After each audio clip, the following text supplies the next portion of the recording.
Hai, kita bertemu lagi di bab 4 yaitu tentang kerawanan pangan. Sebelumnya, moto kita hari ini adalah Never regret a day in your life. Good days give you happiness and bad days give you experience.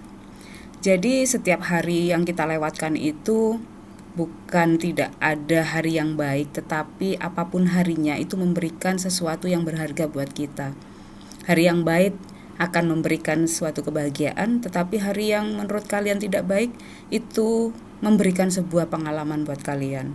Karena itu jangan pernah menyesal untuk menikmati hidup.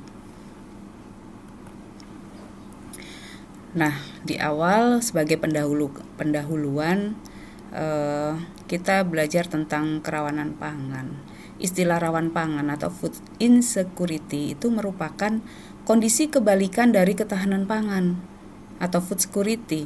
Istilah ini sering diperhalus dengan istilah terjadinya penurunan ketahanan pangan.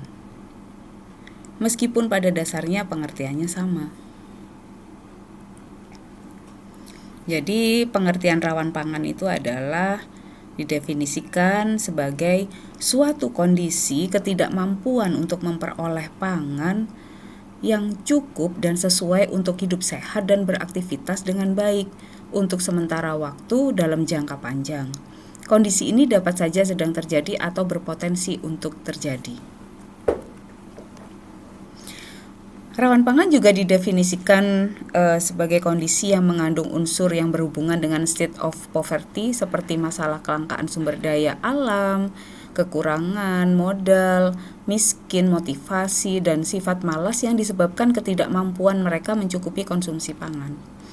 Rawan pangan juga mengandung unsur dinamis yang berkaitan dengan proses bagaimana pangan yang diperlukan didistribusikan dan dapat diperoleh setiap individu atau rumah tangga melalui proses pertukaran guna mempengaruhi kebutuhan pangan mereka.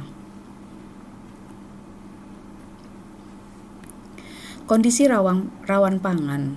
Ada dua jenis kondisi rawan pangan, yaitu yang bersifat kronis, kemudian bersifat sementara. Nah, apa itu rawan pangan kronis? Yaitu merupakan kondisi kurang pangan untuk tingkat rumah tangga, berarti kepemilikan pangan lebih sedikit daripada kebutuhan, dan untuk tingkat individu konsumsi pangan lebih rendah daripada kebutuhan biologis yang terjadi di sepanjang waktu. Pengertian rawan pangan akut atau transitori mencakup rawan pangan musiman atau seasonal. Rawan pangan ini terjadi karena adanya kejutan atau shock yang sangat membatasi kepemilikan pangan oleh rumah tangga, terutama mereka yang berada di pedesaan. Bagi rumah tangga di perkotaan, rawan pangan tersebut disebabkan oleh pemutusan hubungan kerja dan pengangguran. Penyebab rawan pangan.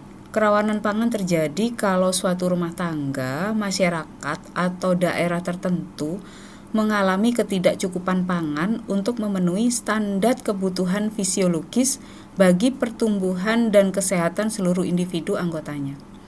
Ada 3 hal penting yang mempengaruhi tingkat rawan pangan, yaitu kemampuan penyediaan pangan kepada individu atau rumah, kemudian kemampuan individu atau rumah tangga untuk mendapatkan pangan,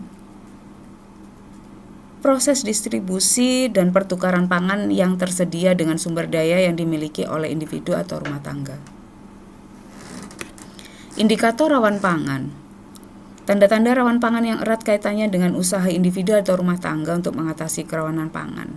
Menurut Sapuan tahun 2001, yaitu tanda-tanda pada kelompok pertama berhubungan dengan gejala kekurangan produksi dan cadangan pangan suatu tempat, yaitu terjadinya eksploitasi hama dan penyakit pada tanaman. Yang kedua, terjadinya bencana alam berupa kekeringan, banjir, gempa bumi, gunung meletus, dan sebagainya.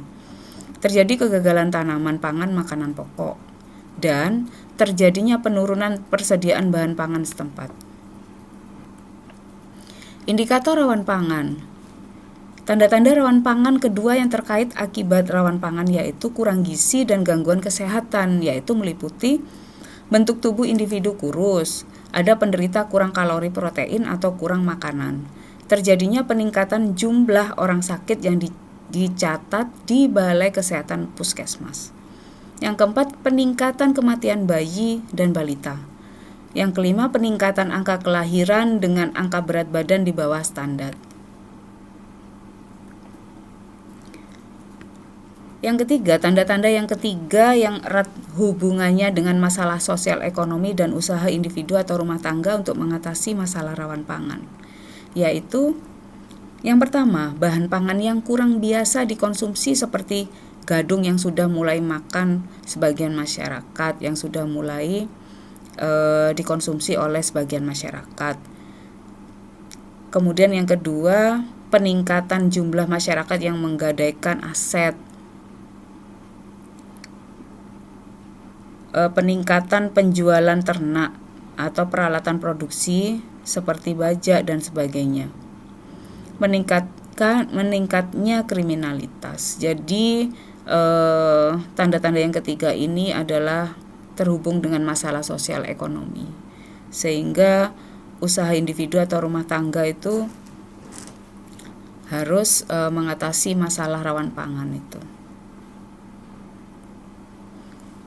Jadi penanggulangan rawan pangan tersebut bagaimana? Dengan cara pemetaan situasi pangan dan gizi, hasil pemetaan untuk mengetahui tingkat resiko rawan pangan kronis. Kemudian penanganan rawan pangan kronis dilakukan melalui intervensi jangka menengah dan jangka panjang. Demikian tadi kita sudah belajar bab 4. Selanjutnya kita akan bertemu minggu depan dalam bab 5. Terima kasih. Assalamualaikum warahmatullahi wabarakatuh.